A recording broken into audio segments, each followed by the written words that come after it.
welcome to my YouTube channel. How are you all doing?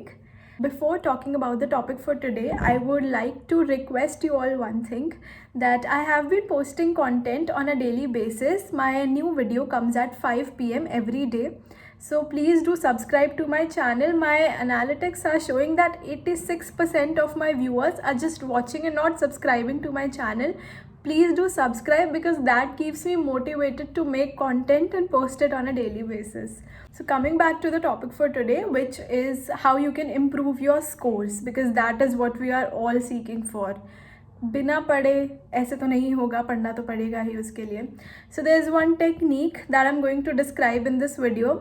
उसके लिए मैंने एक निकनेम भी दिया है, दैट इज़ क्यूटी टेक्निक, और क्यूट टेक्निक भी बोलो. QT technique means you have to do the questions first followed by the topics. Okay, तो मैंने ये टेक्निक सीखी थी लास्ट के 2 महीनों में, but I think this is the game changer technique. I am going to tell you how you have to do it. अब पूरा दिन नोट्स पढ़ते रहो, सिर्फ नोट्स करने से कुछ नहीं होगा. नोट्स कंप्लीट करोगे एक सब्जेक्ट के किए, दूसरे के किए, बाय द टाइम भूल जाओगे, फिर से आपको फर्स्ट टॉपिक पे आना पड़ेगा, फर्स्ट सब्जेक्ट पे आना पड़ेगा. It's a whole mess.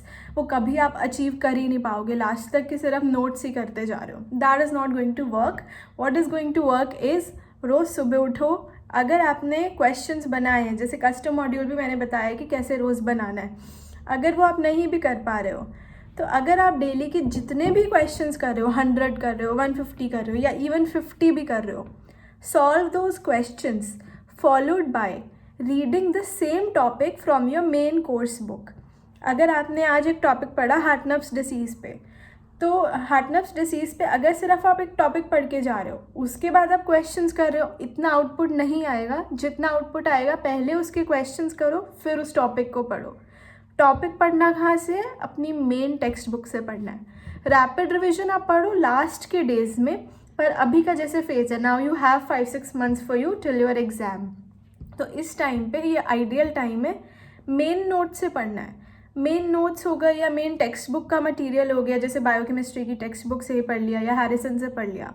Main से पढ़ो तो बेस्ट है, that is ideal gold standard.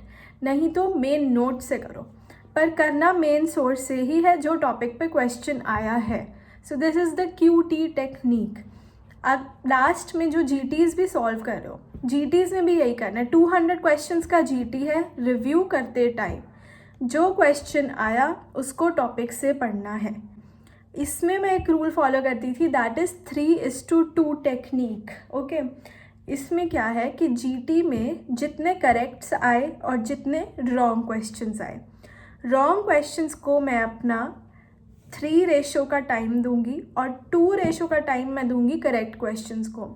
For example, I have to devote 50 minutes, तो उसमें से मैं 30 मिनट स्टडी करूँगी रॉन्ग क्वेश्चंस वाले टॉपिक्स को, और 20 मिनट्स में दूंगी करेक्ट वाले टॉपिक्स को. पढ़ने करेक्ट भी हैं, क्योंकि जीटीज़ में सिर्फ PYQs से ही उन्होंने पूरा जीटी बनाया हुआ होता है. PYQs थी मतलब PYTs से, एक्चुअली प्रीवियस ईयर टॉपिक्स से. सो वो सब बहुत ज़्यादा इंपॉर्टेंट है, वो करना ही करना है 3:2 रूल से. और अगर आप बहुत क्यूट हो तो आप ये क्यूटी टेक्निक ज़रूर फॉलो करना. It's going to help you a lot. Thank you for watching.